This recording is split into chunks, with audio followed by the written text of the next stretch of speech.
ನೋಡಿ, ಒಂದ್ ಕಡೆ ಚೆನ್ನಮ್ಮ ಅವರ ಅಂತಿಮ ಯಾತ್ರೆ ಸಾಗಿ ಹೋಗ್ತಾ ಇದೆ. ಇನ್ನೊಂದ್ ಕಡೆ ಕುಟುಂಬಸ್ಥರ ಕಣ್ಣೀರು. ತಾಯಿಯನ್ನ ನೆನೆದು ಬೆಕ್ಕಿ ಬೆಕ್ಕಿ ಅತ್ತಿದ್ದಾರೆ ಪುತ್ರ ರೇವಣ್ಣ. ಚೆನ್ನಮ್ಮರ ಆರೈಕೆ ಒಡನಾಟ ನೆನೆದು ರೇವಣ್ಣ ಭಾವುಕರಾಗಿದ್ದಾರೆ. ಅಂತ್ಯಕ್ರಿಯೆ ಸ್ಥಳ ಪರಿಶೀಲನೆ ವೇಳೆ ರೇವಣ್ಣ ಕಣ್ಣೀರು ಹಾಕಿದ್ದಾರೆ. ತಾಯಿ ಚೆನ್ನಮ್ಮ ನನಗೆ ದೇವತೆ ಸಮಾನ ಅಂತ ರೇವಣ್ಣ ಮಾತನಾಡಿದ್ರು. ನನ್ನ ದೇವರನ್ನ ಕಳೆದುಕೊಂಡೆ ಅಂತ ಕಣ್ಣೀರು ಹಾಕಿದ್ರು. ಎಷ್ಟೋ ಜನರಿಗೆ ಅನ್ನ ಹಾಕಿದ ಕೈಯದು ಅಂತ ಹೇಳಿ ಭಾವುಕರಾದ್ರು. ರೇವಣ್ಣ ಅವರಂತೂ ಚಿಕ್ಕ ಮಗುವಿನಂತೆ ಬಿಕ್ಕಿ ಬಿಕ್ಕಿ ಆದಂತಹ ಒಂದು ಘಟನೆ ಕೂಡ. ಅಂದರೆ ಅವರ ತಾಯಿಯನ್ನು ನೆನೆದು ಅವರು ಸಾಗಿಸಿದಂತಹ ಜೀವನವನ್ನು ನೆನೆದು ಅವರು ಎಷ್ಟೋ ಜನರಿಗೆ ಅನ್ನ ಹಾಕಿದ್ದನ್ನು ನೆನೆದು ಭಾವುಕರಾದರು.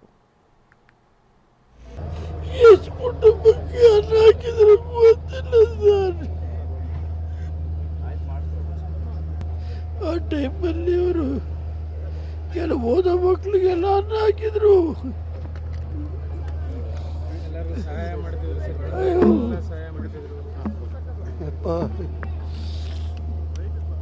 ದೇವತೆ ಕಳ್ಕೊಂಬಿಟ್ಟೆ ಸರ್. ನಮ್ಮ ತಾಯಿ ದೇವತೆ ಇದ್ದಂಗೆ ನಮಗೆಲ್ಲ ಈ ಮಟ್ಟಿಗೆ ಬರ್ಬೇಕಾದ್ರೆ ನಮ್ಮ ತಾಯಿ ಆಶೀರ್ವಾದ. ಇವತ್ತು ದೇವತೆ ಇಲ್ದಲೆ ನಾವು ತಪ್ಪಲಿ ಆಗಿದ್ದೀನಿ ಸರ್. ದೇವರೇ ಕಾಪಾಡಬೇಕು.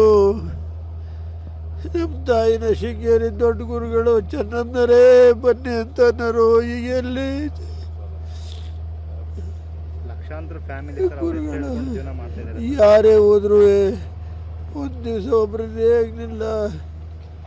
ಅವ್ರ ಕೈಲಾದಷ್ಟು ಊಟ ತಿಟ್ಟಿ ಹಾಕಿ ದುಡ್ಡು ಕೊಟ್ಟು ಅವ್ರ ಕೈಲಿ ಏನಿರುತ್ತೆ ಕೊಟ್ಟು ಕಳಿಸೋರು. ಸೀರೆ ಕೊಟ್ಟು ಇದು ಕೊಟ್ಟು ಎಲ್ಲ ಅವ್ರಿಗೆ ಏನೇ ಕಷ್ಟ ಇದ್ರು ಅದೆಲ್ಲ ಇದು ಮಾಡೋರು. ಇವತ್ತು ದೇವತೆ ಕಳ್ಕೊಂಡ್ಬಿಟ್ಟಿದ್ದೀರಿ. ನಾವೆಲ್ಲ ತಾಪಲಿ ಆಗಿದ್ದೀರಿ.